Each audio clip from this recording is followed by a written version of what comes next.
Boa noite. Boa noite. O presidente da Rússia, Vladimir Putin, anuncia a aprovação de uma vacina contra a Covid com menos de 2 meses de testes clínicos. A comunidade científica questiona a eficácia da Sputnik. E o governo do Paraná anuncia que quer fechar convênio com os russos. Mas ainda não tem autorização da Anvisa. Documentos revelam que a mulher do então deputado Jair Bolsonaro comprou um imóvel com dinheiro vivo. Mais 2 secretários pedem demissão do Ministério da Economia. O Conselho do FGTS autoriza a distribuição de 7,5 bilhões de reais de lucros para trabalhadores. A safra de grãos bate recorde no Brasil, com alta de quase 5% em relação à colheita passada. Nossos repórteres mostram um trabalho de 30 anos que ajudou o estado de São Paulo a recuperar uma parte da vegetação nativa. O candidato à presidência americana Joe Biden anuncia a senadora negra Kamala Harris como vice na chapa do Partido Democrata. Você vai ver em menos de 1 minuto no Jornal Nacional.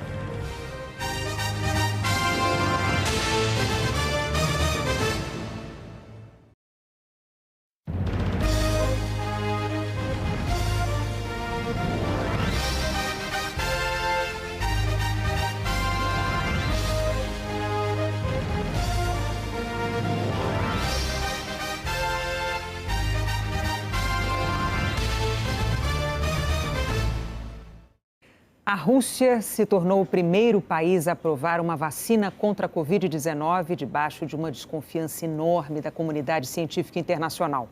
O anúncio foi feito pelo presidente Vladimir Putin menos de 2 meses depois do início dos testes clínicos. Autoridades russas compararam a busca por uma vacina à corrida espacial na Guerra Fria entre a União Soviética e os Estados Unidos. Não à toa, o nome, Sputnik, uma homenagem ao primeiro satélite do planeta. O presidente russo, Vladimir Putin, disse que conhece muito bem a vacina, porque uma das filhas tomou. Putin contou que depois da primeira dose, ela teve 38 graus de febre. E após a segunda, a temperatura também subiu um pouco, mas depois voltou ao normal. Ela se sente bem e as estatísticas são ótimas. Nas palavras do presidente russo, a vacina funciona com bastante eficácia, gera imunidade e passou por todas as verificações necessárias. Mas ele não citou que verificações foram essas. Os testes clínicos iniciais da vacina russa em humanos começaram há menos de 2 meses, no dia 17 de junho. O Instituto Gamaleya de Moscou testou apenas 38 pessoas e não publicou qualquer resultado desses estudos até agora. Segundo o site da vacina, os testes da fase 3, a mais avançada, com milhares de pessoas, considerada fundamental, vão começar amanhã em mais de 2.000 pessoas na Rússia, em países do Oriente Médio, como Emirados Árabes Unidos e Arábia Saudita, e da América Latina, como México e Brasil. O presidente das Filipinas, Rodrigo Duterte, elogiou os esforços da Rússia e se ofereceu ele mesmo para participar dos testes. Enquanto isso, a Rússia segue acelerando os passos. O ministro da Saúde, Mikhail Murashko, disse que professores e profissionais da saúde vão ser vacinados ainda este mês e que uma campanha de vacinação em massa vai começar no outono do hemisfério norte, ou seja, a partir de setembro. O governo russo afirma que já recebeu pedidos de 20 países para 1 bilhão de doses e que firmou acordos internacionais para produzir 500 milhões de doses por ano, parte, inclusive, no Brasil.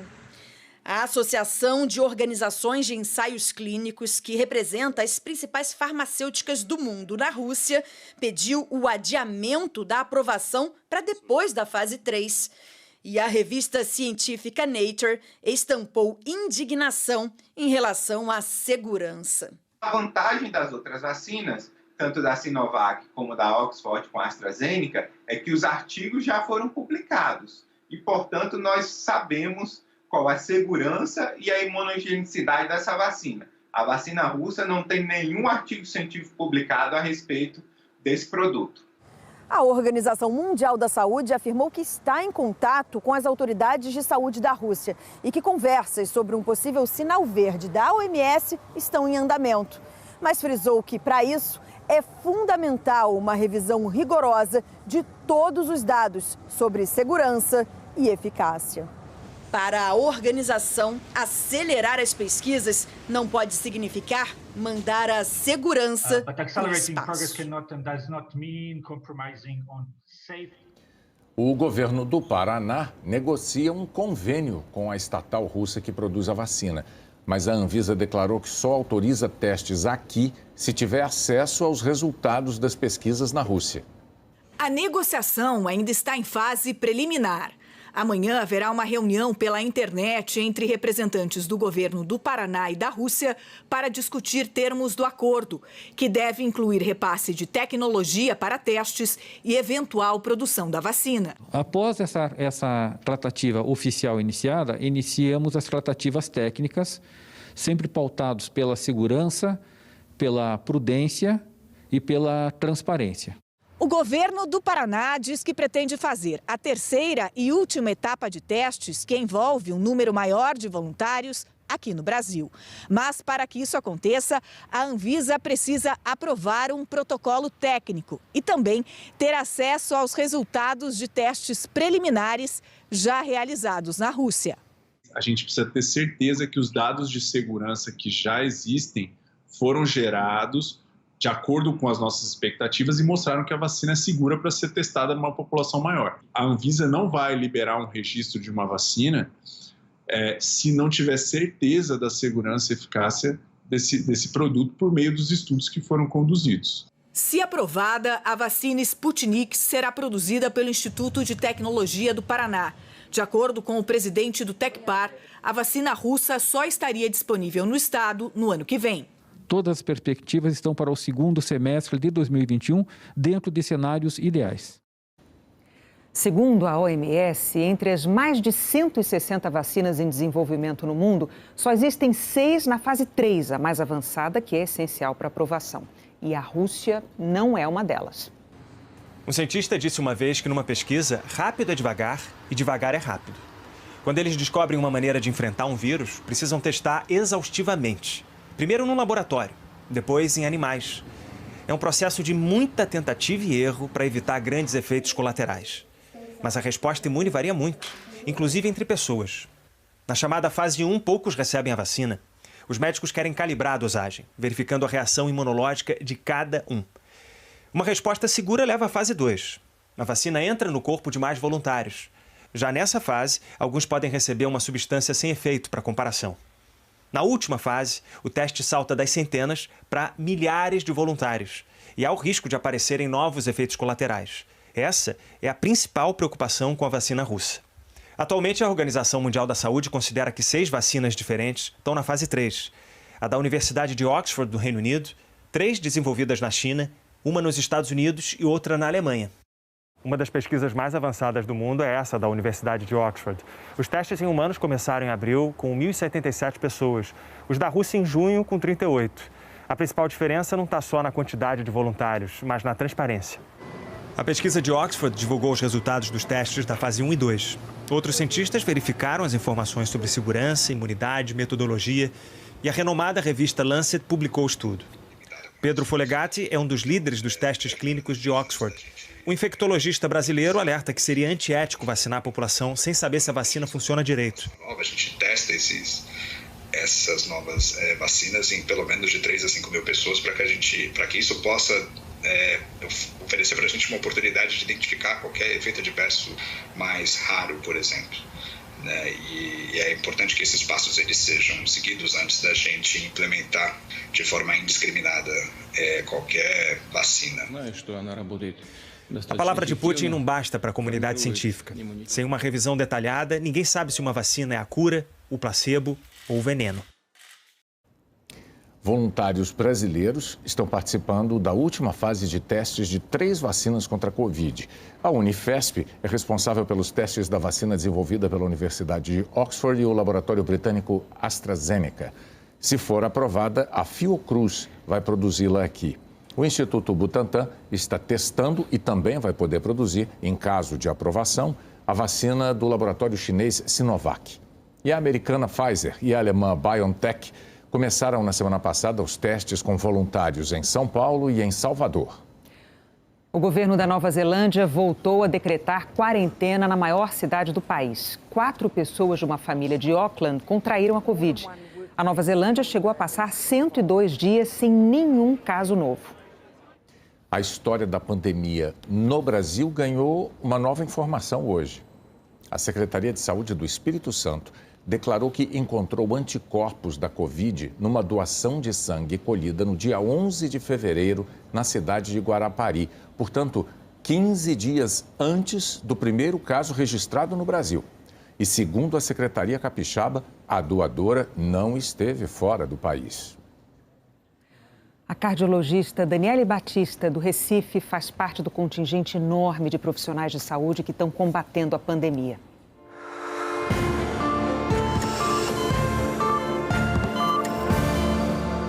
Quando a gente recebe um paciente que tem alta e retorna de alguma forma, seja ao vivo, seja por carta, por telefone, através de família, e vem com uma palavra, um abraço, um mimo, na verdade, eu acho que traz uma sensação de dever cumprido, de você ter conseguido chegar lá. Toda vez que um paciente se interna, toda uma equipe se interna com ele. A gente pega desde o comecinho, tudo que o paciente passa, a gente passa junto com a família. E quando a gente consegue, né, o paciente tem alta, isso é uma sensação maravilhosa. Não tem nada melhor do que você saber que conseguiu chegar lá, que você conseguiu ajudar. Nossa missão principal é essa, é salvar vidas, é ajudar o próximo. Então, assim, gratidão maior temos nós por poder estar sendo útil, por poder ajudar. Todo ano, 20 milhões de segurados do INSS precisam fazer a prova de vida. E nesse período de pandemia, muitos idosos que precisam se proteger têm comparecido às agências de bancos e do próprio INSS sem necessidade. Fazer a prova de vida presencial da avó virou uma preocupação para a Guta. Dona Thalita, 96 anos, mora numa casa de repouso e está com Covid. Agosto é o mês da prova de vida dela. E a neta tem medo que, deixando de fazer, o benefício seja bloqueado pelo INSS. No passado eu perdi e ela ficou 4 meses sem receber aposentadoria e salário. A preocupação do filho da dona Isolina é com a contaminação pelo coronavírus. Ele também não quer que a mãe de 78 anos vá à agência bancária. É uma idade de risco, né? Se a pessoa pegar essa doença aí, para quem é novo já é perigoso, imagina uma pessoa... Já desde maio que eu não saio de casa. A dúvida é de muitos aposentados e pensionistas, mas por enquanto eles não precisam se preocupar.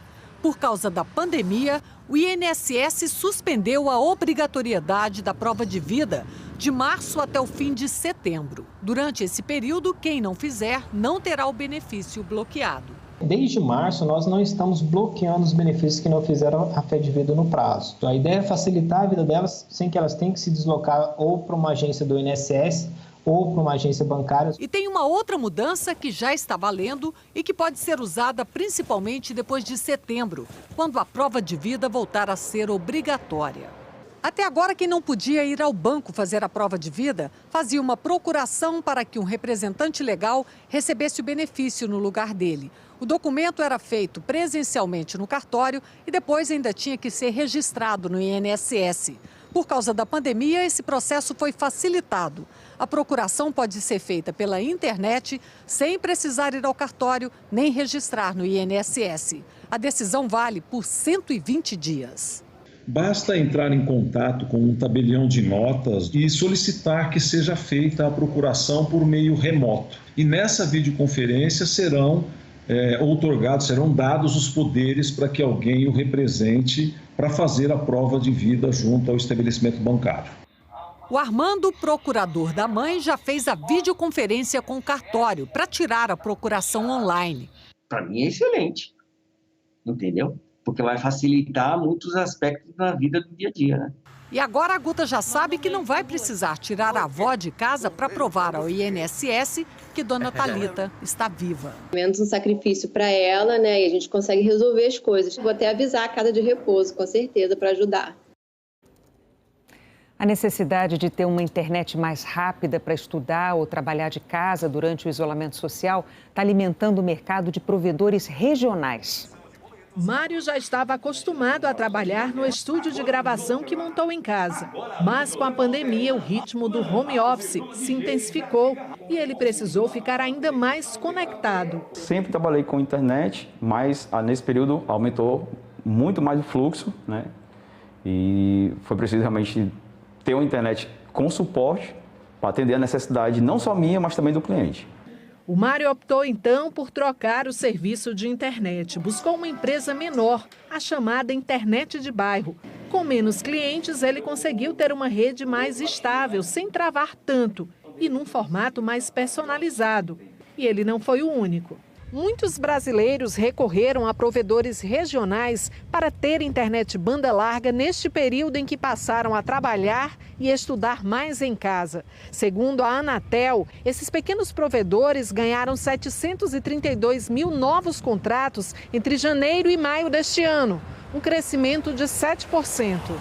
O Brasil tem 14 mil empresas regionais, os pequenos provedores.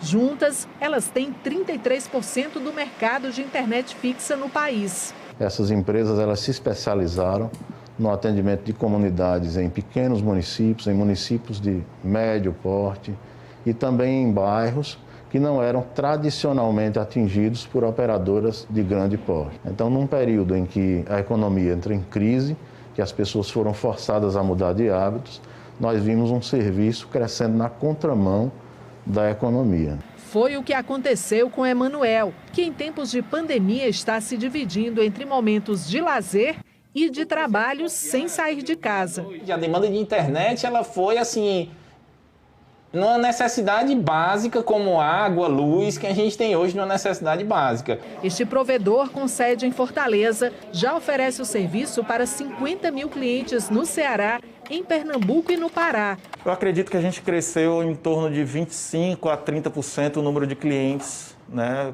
nesses últimos 2 meses. Talvez algo que a gente esperava alcançar só daqui a uns 2 ou 3 meses na frente. A seguir, o Conselho do FGTS autoriza a distribuição de 7,5 bilhões de lucros para trabalhadores. A safra de grãos tem alta de quase 5% em relação à colheita passada.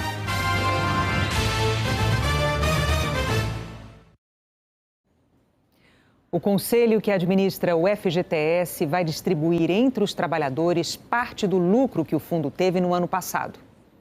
O dinheiro vai estar na conta do Fundo de Garantia do Trabalhador até o fim do mês. Ao todo, 7,5 bilhões de reais vão ser distribuídos entre 167 milhões de contas de FGTS. E essa distribuição vai ser feita de forma proporcional ao que o trabalhador tem na conta, incluindo a rentabilidade usual do fundo. O depósito vai ser de 4,9%. Por exemplo, para um saldo de R$10 mil, a correção total será equivalente a R$ 490. Esse dinheiro corresponde a uma parte do lucro que o fundo teve em aplicações financeiras e operações de crédito no ano passado. O Conselho Curador do FGTS se reuniu hoje e decidiu dividir 66% dos 11 bilhões que lucrou. Mas nem sempre foi assim. Desde que foi criado em 1966, o FGTS distribuiu o lucro 4 vezes a partir de 2016. Em 2018, 100% do lucro, R$12 bilhões, foram repassados aos trabalhadores.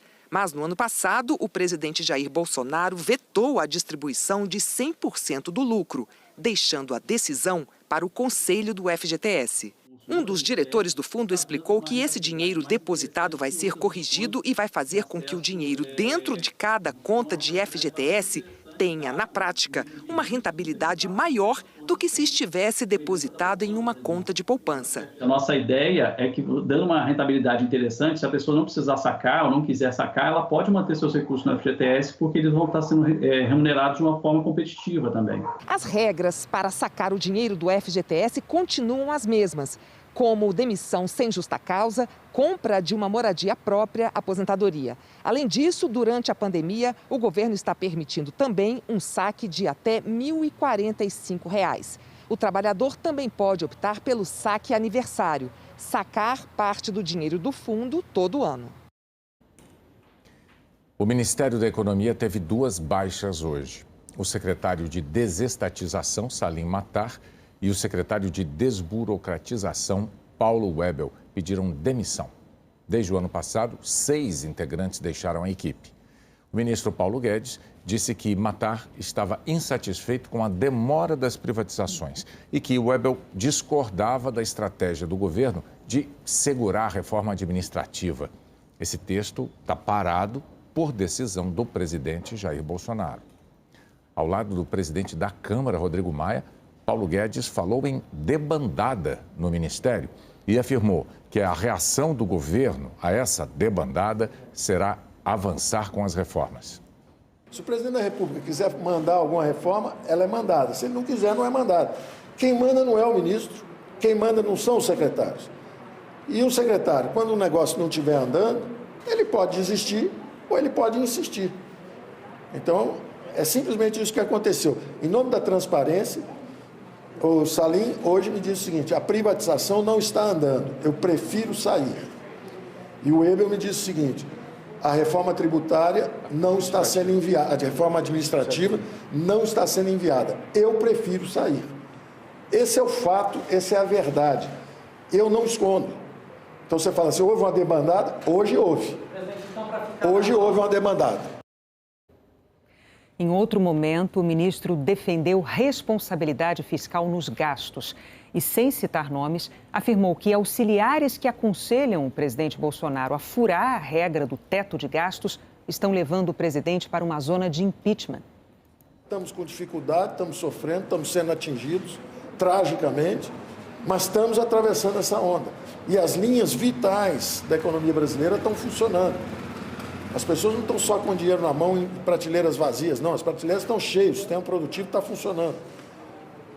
Então nós temos que trabalhar para que continue assim.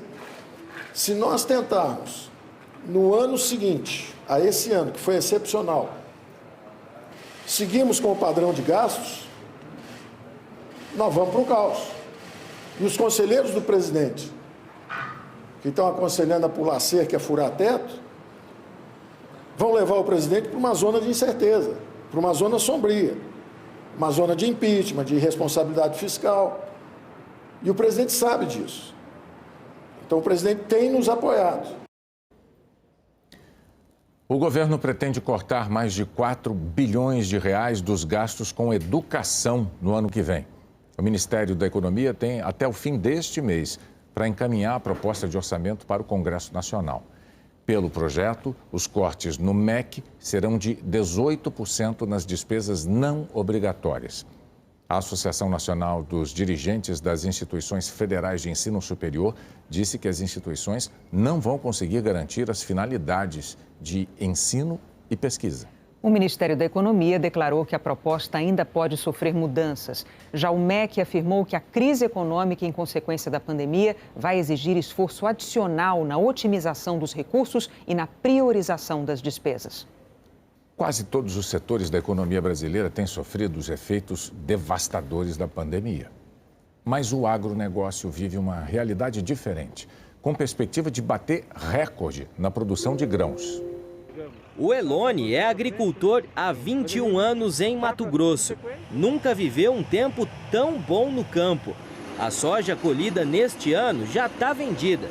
E 60% da safra do ano que vem, que nem foi plantada, já foi comercializada. O preço está 10, 15% melhor que o ano anterior.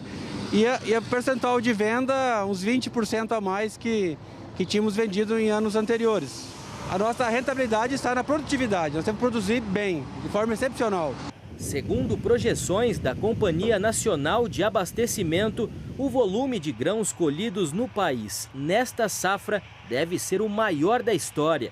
A estimativa é que a produção chegue a quase 254 milhões de toneladas, um aumento de 4,8% em relação à safra anterior. A maior parte é de soja e milho. E nas fazendas e armazéns, falta espaço para tanto grão. E esse ano a obra nem terminou. E olha só a quantidade de milho que já tem armazenada aqui dentro.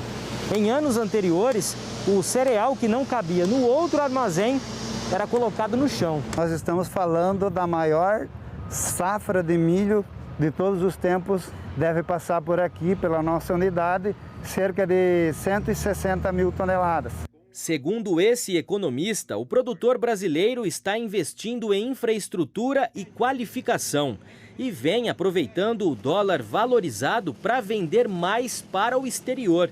No caso da soja, a estimativa é que as exportações fiquem em 82 milhões de toneladas. Com a boa colheita na boa parte do país e também os preços, né, que se elevaram não só pela escassez de alguns produtos, mas também pelo câmbio, né, a gente tem uma boa previsão aí para a próxima safra. E agora um fato inédito que está ocorrendo aqui no país, que é a comercialização da safra 21-22, que só será plantada em setembro de 2021. E as vendas boas ajudam também quem está distante das fazendas. O Jackson é gerente de uma empresa de monitoramento remoto de máquinas agrícolas. 2 anos atrás, nós tínhamos apenas 5 pessoas que trabalhavam de uma forma assim, não tão vinculada a essa área. A partir de então, nosso quadro passou para 19 pessoas atuando nessa área. É um ciclo completo, onde o produtor faz o seu papel muito bem feito da porteira para dentro, com toda a tecnologia embarcada que hoje existe, e da porteira para fora. O comércio, as empresas, as indústrias vêm ampliando o seu poder de processamento local aqui desta matéria-prima. Isso tudo contribui para esse aumento, a esse incremento na geração de novas oportunidades. O presidente Jair Bolsonaro participou hoje de uma reunião com representantes de 7 países que contêm áreas da floresta amazônica. Bolsonaro disse que a região é criticada de forma injusta por causa do interesse econômico dos outros países. Os presidentes dos 7 países reafirmaram o compromisso de atuar em conjunto para proteger a Amazônia. O Pacto de Letícia foi assinado há 1 ano e renovado hoje por Brasil, Colômbia, Peru, Equador, Bolívia, Guiana e Suriname. Mais de 60% da Amazônia estão no Brasil. A Venezuela, que também tem parte da floresta em seu território, não fez parte do pacto e ficou de fora da videoconferência de hoje. O vice-presidente Hamilton Mourão, que preside o Conselho Nacional da Amazônia, reconheceu que o desmatamento cresceu no primeiro ano do mandato do presidente Bolsonaro, mas afirmou que o governo está se esforçando para proteger a floresta. O presidente disse que a política do governo brasileiro é de tolerância zero com os crimes na floresta. Ontem, levantamento do Greenpeace mostrou que o IBAMA multou apenas 5% dos proprietários de terra na Amazônia que queimaram floresta no ano passado, no chamado Dia do Fogo. O presidente afirmou que o Brasil recebe críticas por causa do sucesso do país no agronegócio. Julho desse ano, levando-se em conta julho do ano passado, nós registramos uma diminuição de 28% de que a Amazônia arde em fogo é uma mentira. Levantamento do INPE mostra que houve uma redução do desmatamento em julho em comparação com o mesmo mês do ano passado. Mas no acumulado em 12 meses, de agosto de 2019 a julho deste ano, houve um aumento de 34% no desmatamento em comparação com o período anterior. A preocupação com a Amazônia levou líderes empresariais brasileiros da indústria, do agronegócio, do setor de serviços e de fundos de investimento a buscar um pacto com os 3 poderes. No mês passado, eles se reuniram com o presidente da Câmara, Rodrigo Maia, e com o vice-presidente da República, Hamilton Mourão. Hoje, estiveram com ministros do Supremo Tribunal Federal. Na conversa com o presidente do Supremo, Dias Toffoli, e com o ministro Luiz Roberto Barroso, a presidente do Conselho Empresarial Brasileiro para o Desenvolvimento Sustentável disse que os empresários estão dispostos a fazer a parte deles, mas esperam a contrapartida do setor público. Essa é uma agenda que a liderança empresarial está dizendo da importância dela, mas é importante também que os outros poderes reconheçam a importância e cada um faça a sua parte. O setor privado não tem poder de polícia para combater a ilegalidade, né? No centro-oeste do Brasil, as queimadas em Mato Grosso estão prejudicando muito a qualidade do ar e sobrecarregando ainda mais as unidades de saúde. O Matheus acordou mal e foi com a mãe para o posto de saúde em Rondonópolis, no sul de Mato Grosso. A cidade está coberta de fumaça. Ele não dormiu a noite inteira, teve 2 crises, de bronquite, e a fumaça piorou. O ar está realmente carregado. Está muito difícil mesmo, a questão da respiração. A gente sente, eu também sinto uma irritabilidade nos olhos. A fumaça que está cobrindo as cidades vem das queimadas espalhadas por todo o estado. Segundo o INPE, o Instituto Nacional de Pesquisas Espaciais, em Mato Grosso, já são mais de 10 mil focos de calor. A piora do ar está sobrecarregando ainda mais as unidades de saúde, que já estão lotadas de pacientes com a Covid-19. A pandemia não dá trégua em Mato Grosso. Mais de 80% das vagas de UTI estão ocupadas e 320 mortes foram registradas em só uma semana. A Lueci trouxe a mãe, que está com problemas respiratórios, para ser examinada. O lugar mais arriscado é aqui, Então a gente procura atendimento, mas ao mesmo tempo se previne para não, entendeu? Para não pegar. Esse pneumologista explica que é muito importante saber a hora de procurar uma unidade médica. Se na síndrome gripal podemos ter falta de ar, a síndrome respiratória aguda grave, a CIRAG, ela tem uma piora da falta de ar. E o que é isso? É um aumento da frequência respiratória para a idade.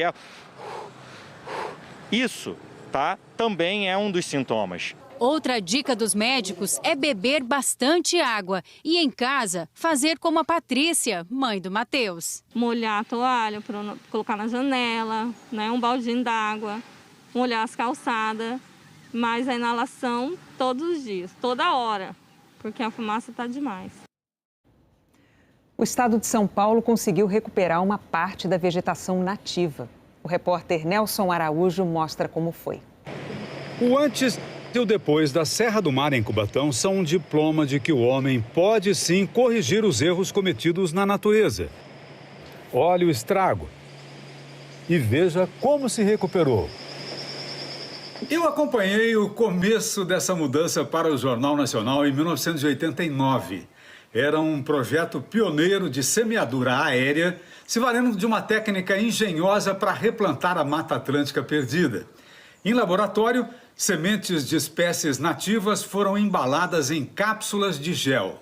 Depois de 3 anos de pesquisas, hoje pode ser realizado o primeiro lançamento aéreo das bolinhas de sementes.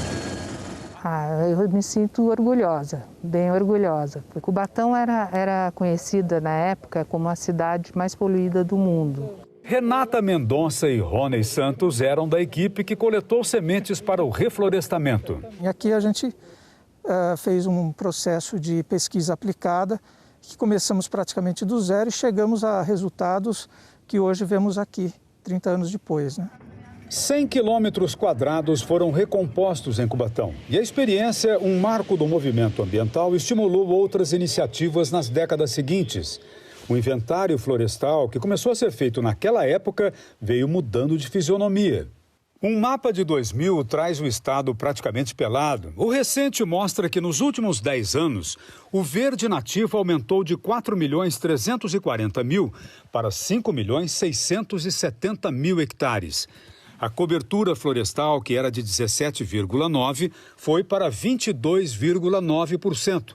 Um aumento de 5 pontos percentuais, revela o coordenador do inventário, Marco Aurélio Nalon. Esse aumento pode parecer pequeno a princípio, mas ele é muito significativo, dado a dinâmica econômica e social do estado de São Paulo, que é muito intensa. O mais importante é que ele tem se dado nas regiões do estado, onde a gente tem, historicamente, as maiores perdas de cobertura vegetal nativa, Olha, é difícil não misturar as notícias de hoje com a pandemia, inundados que estamos na expectativa de quando tudo isso vai passar. Pois naquela época, 30 anos atrás, também parecia impossível, como dizemos agora, achatar a curva do desmatamento, reverter a tragédia ambiental paulista. Esse replantio é muito significativo, é uma iniciativa importante. O biólogo João Paulo Capobianco foi entrevistado naquele momento pioneiro da Força-Tarefa de Reflorestamento. Agora avalia que a curva verde em São Paulo tem sustentação, com o suporte dado tanto pelos governos como pelas organizações não governamentais. O que ocorreu ali foi uma reversão total de uma situação dramática para uma situação muito positiva. Isso é uma demonstração de que a ação da sociedade de forma organizada gera resultados. Além de política pública e participação de ONGs, outro fator contribuinte para essa recuperação de áreas nativas foi uma atitude que a gente pode ilustrar aqui do quintal do sítio onde estou passando a minha quarentena. Os proprietários deixaram de roçar as grotas, os vales por onde correm as águas das nascentes. O que era pasto degradado, de pouca vocação agrícola, ficou vivo de novo. O próprio lençol, a água, a gente percebe que melhorou. Roberto de Moraes herdou a terra, mas não o costume do pai e do avô. Mato tinha que cortar, né? Ou fazia carvão, ou cortava, deixava perder os matos. Agora, a partir do ano 2000, a gente já veio com esse totalmente o contrário, né? Vamos plantar mato. O próprio vizinho da gente que comentou, nossa, mas você está plantando mato? Qual que é a ideia disso, né? Para que isso? Era para ouvir o canto das aves, o verde formando o capão, folha seca recriando a terra, água pura brotando do chão. Quando você fala em formar floresta aqui na área rural, aqui na roça, vamos dizer, a gente está contribuindo com as pessoas que estão lá na cidade, seja com a água, seja com o ar. O sítio Chão d'Água fica em Salesópolis, nascente do rio Tietê. Roberto plantou frutíferas nas áreas de reserva legal e de proteção permanente. Além de capim para o gado, tem também pasto para as abelhas. Não há agronegócio sem meio ambiente preservado. Não há polinização. Não há água em abundância e em quantidade necessária à produção. Não há biodiversidade associada, não há conservação de solo. A proteção ambiental é parte da produção agropecuária. Isso mostra que é possível, com pequenas ações, a gente contribuir e melhorar, né? Melhorar a qualidade de vida.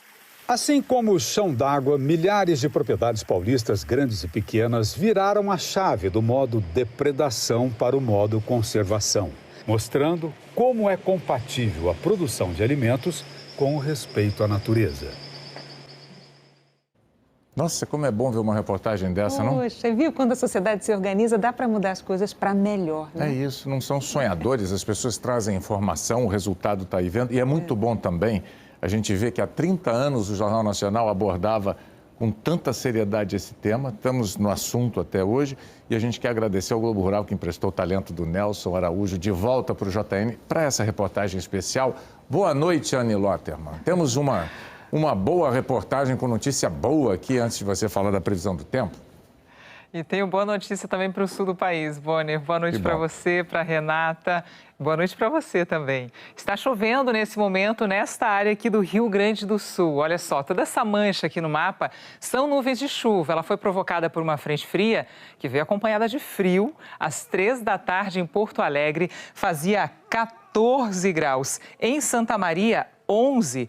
No mesmo horário, às 3 da tarde, no Rio de Janeiro e também em Campo Grande, os termômetros registravam 32 graus e em Cuiabá 37. O frio continua amanhã no sul do país e a chuva também, especialmente nessa área laranja, onde ela pode vir volumosa e acompanhada de raios e vento. Na área amarela, a chuva ela é pontualmente forte. A chuva cai volumosa em Porto Alegre, onde a máxima não passa dos 15 graus, em Bom Jesus e São Luís Gonzaga, com 14 graus, e Chapecó e Foz do Iguaçu, 22. Essa área do sul do país se mantém bem úmida, com chuva ao longo de toda a semana. E repare, até domingo chega até grande parte de Mato Grosso do Sul. Mas a cor azul clara indica que a chuva ainda é fraca. Vem cá, você falou em chuva volumosa, o pessoal do centro-oeste do Brasil está ansiando muito pela chegada dessa chuva volumosa por lá. Tem previsão? Olha só, Bonner, eu peguei Cuiabá como exemplo. O período seco começou em maio, olha aqui, maio, e vai até até setembro. Aquela chuva com regularidade para apagar incêndios, elevar o nível dos rios só a partir de outubro. E enquanto a chuva não chega, a realidade é essa. Umidade bem baixa de Mato Grosso do Sul, interior de São Paulo, grande parte de Goiás, Tocantins, até o sul de Rondônia. Umidade baixa chegando a níveis de alerta, menos de 20%, em Cuiabá, com calorão de 39 graus, Campo Grande 33, Palmas 34, Goiânia 31 e Porto Velho 37 graus. O sol aparece, mas tem previsão de pancadas de chuva rápida em parte do Acre, Amazonas, Roraima, Amapá, até o norte do Pará. E ainda do litoral do Rio Grande do Norte até a Bahia. São Paulo e Belo Horizonte, 27 graus. Vitória e Salvador, 28 graus. Salvador, chuvinha fraca só de manhã. O mesmo vale para Natal, onde a máxima chega aos 30 graus. A mesma temperatura de Boa Vista. Mas em Boa Vista deve chover o dia todo. Aí no Rio de Janeiro também 30 graus. Mas aí o sol vai dominar essa quarta-feira. Quente no Rio de Janeiro, Bonner. Que venha a quarta-feira. Obrigado, Anne. Até amanhã. Tchau. A seguir, documentos revelam que a mulher do então deputado Jair Bolsonaro comprou um imóvel com dinheiro vivo. O candidato à presidência americana Joe Biden anuncia a senadora negra Kamala Harris como vice na chapa do Partido Democrata.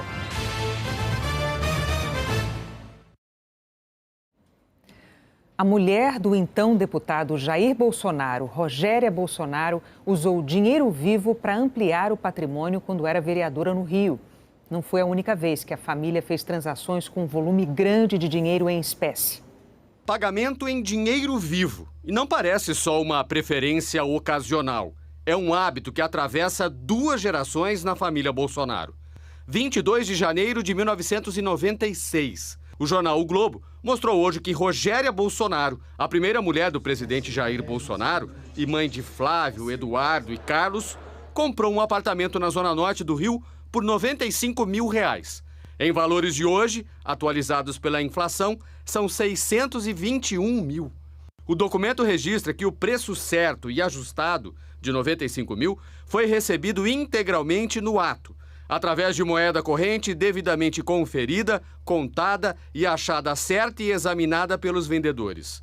Tabeliães ouvidos pelo Jornal Nacional disseram que a expressão moeda corrente contada e achada certa se refere a dinheiro vivo. Na época, Rogéria era casada em regime de comunhão parcial de bens com o então deputado federal Jair Bolsonaro.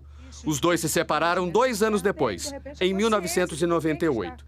5 de dezembro de 2008, o Ministério Público diz que o filho do casal, Flávio Bolsonaro, usou R$ 86 mil em dinheiro vivo para comprar 12 salas comerciais no Rio. O jornal O Globo revelou ainda como Flávio se explicou aos promotores. Pedi dinheiro emprestado para o meu irmão, para o meu pai, eles me emprestaram esse dinheiro, está tudo declarado também nas minhas impostos de renda. Novembro de 2012. O MP afirma que Flávio Bolsonaro e a mulher, Fernanda Bolsonaro, compraram 2 imóveis em Copacabana que somam R$ 310 mil. Os promotores descobriram que Flávio Bolsonaro transferiu o dinheiro para 2 contas do vendedor. Mas afirmam que nesse mesmo dia, o vendedor também recebeu 2 depósitos em dinheiro vivo, no valor total de R$ 638.400. O que, segundo o MP, significa que foram feitos pagamentos por fora pelo então deputado e a esposa.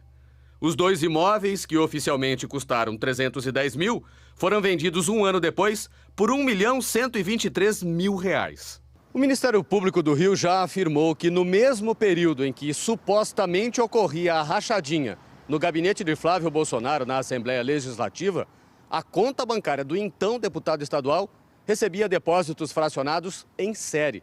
Os promotores dizem que isso tinha a finalidade de ocultar a origem do dinheiro. 1º de outubro de 2018. As fotos mostram o ex-assessor de Flávio, Fabrício Queiroz, na boca do caixa de uma agência na Assembleia.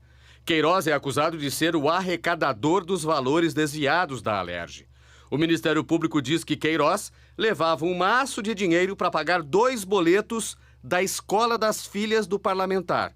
Os promotores dizem que não foi a única vez que a mensalidade foi paga com dinheiro que não veio da conta dos pais. foram 53 boletos da escola pagos em dinheiro vivo, no valor de R$ 153 mil. Outros 63 boletos do plano de saúde da família do senador também foram pagos em dinheiro. A soma chega a R$ 108 mil. O Ministério Público suspeita que Flávio usou a loja de chocolates que tem num shopping da zona oeste do Rio para lavar dinheiro.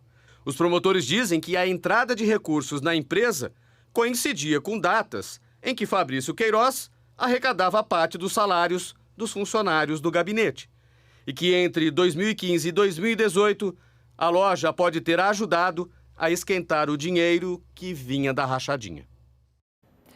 A defesa de Flávio e Fernanda Bolsonaro afirmou que todas as operações financeiras do senador e da família dele estão dentro da lei, que as informações sobre as compras e vendas de imóveis foram detalhadas ao Ministério Público e que todos os esclarecimentos já foram dados. A defesa de Fabrício Queiroz declarou que vai se manifestar oportunamente nos autos de uma eventual ação penal. Rogéria Bolsonaro não atendeu as ligações da nossa produção. O Palácio do Planalto não quis se manifestar. A polícia ouviu hoje o depoimento do entregador Matheus Fernandes, que foi agredido por 2 PMs num shopping do Rio. Matheus usava esse boné na hora em que foi agredido pelos policiais no Ilha Plaza Shopping, zona norte do Rio. Disse que não imaginava que os personagens de desenho animado e a frase escrita no boné poderiam ser usados contra ele. Ontem, os 2 policiais militares que abordaram Matheus disseram em depoimento à polícia que suspeitaram do rapaz por causa do boné, que, segundo os PMs, fazia uma alusão a traficantes. Eu moro na comunidade. Eu andando, eu encontrei o boné. Simples. Quis lavar e usei o boné, sem problema algum. Não sabia o que significava? Não. Matheus também trouxe a carteira para confrontar outra informação dada pelos policiais. Ele tinha falado que o volume da minha carteira na cintura foi suspeita, sendo que a carteira estava na minha mão e dá para ver que ela não tem volume nenhum. A polícia ainda vai ouvir mais um depoimento antes de concluir o inquérito.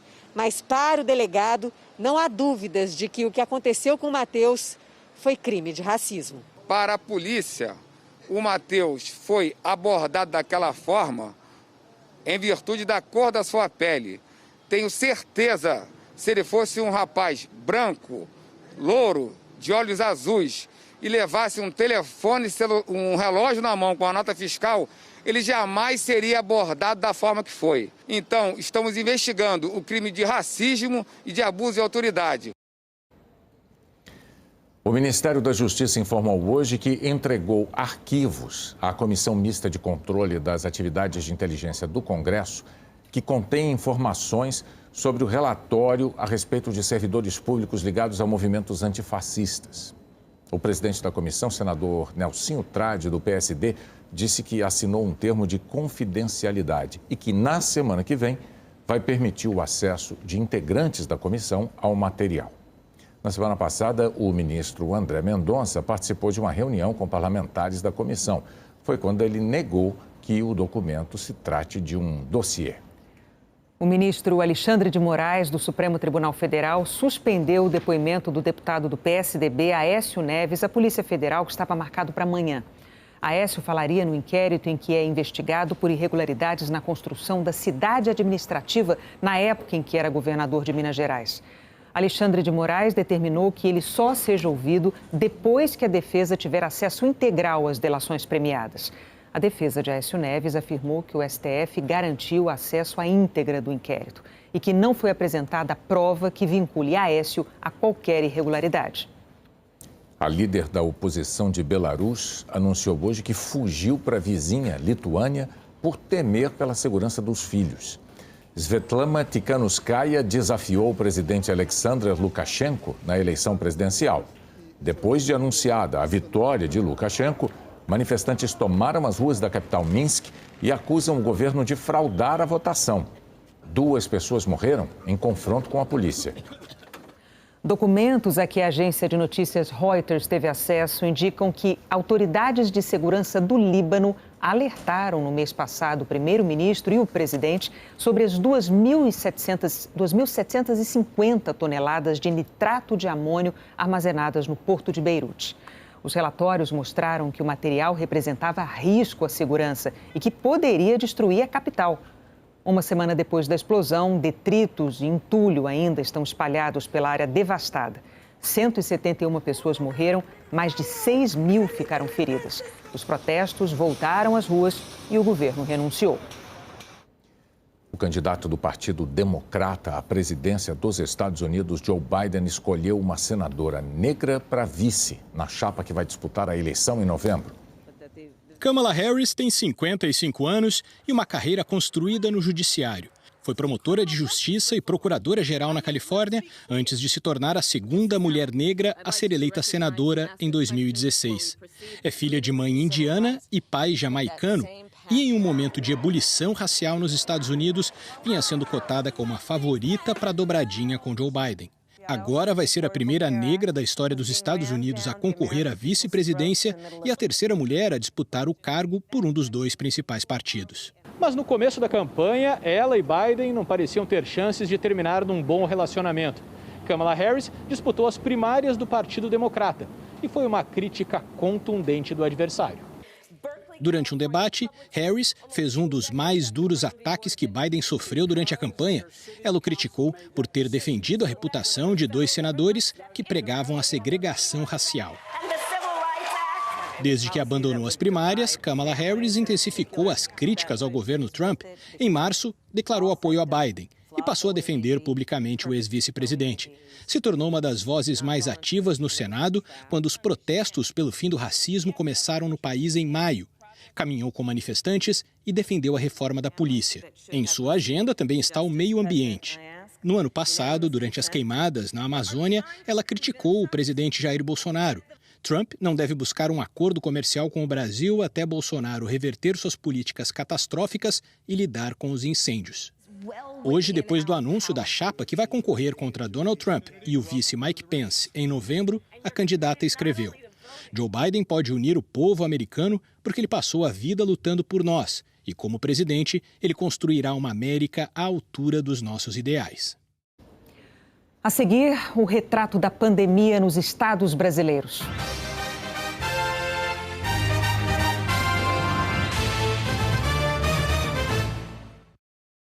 O jogo que seria disputado amanhã entre CSA e Chapecoense pela Série B do Brasileirão precisou ser adiado. 18 jogadores do CSA testaram positivo para a Covid. Na Série A, 4 jogadores do Atlético Goianiense também testaram positivo para a doença e estão fora do jogo de amanhã contra o Flamengo. Assim como 3 pessoas da delegação do Corinthians, que nem viajaram para enfrentar o Atlético Mineiro amanhã, em Belo Horizonte.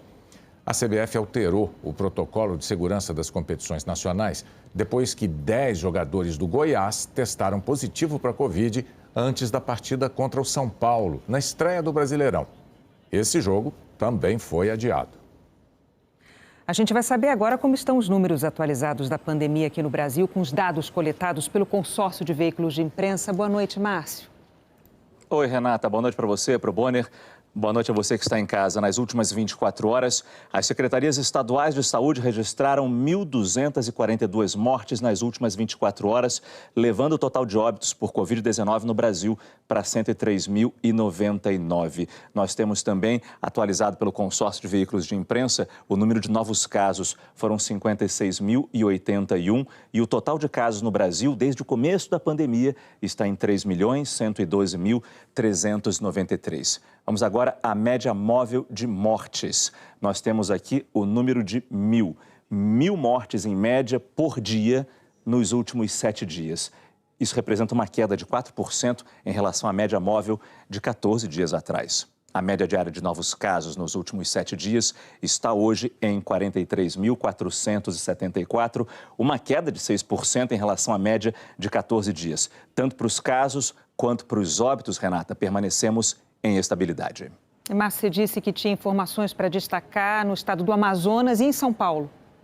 Isso, a gente começa com o estado de São Paulo, que registrou hoje 420 mortes por Covid-19 em 24 horas. É o segundo maior número registrado em um só dia no estado. No dia 23 de junho, haviam sido registrados 434 óbitos. A média móvel é de 267 óbitos por dia nos últimos 7 dias. A média tem se mantido estável, mas mais de 200 mortes por dia é uma média elevadíssima. O total de mortos no estado de São Paulo chegou hoje a 25.571. E ontem nós demos uma informação da Secretaria Estadual de Saúde aqui de São Paulo de que todas as cidades paulistas tinham casos já, tinham registros já do novo coronavírus.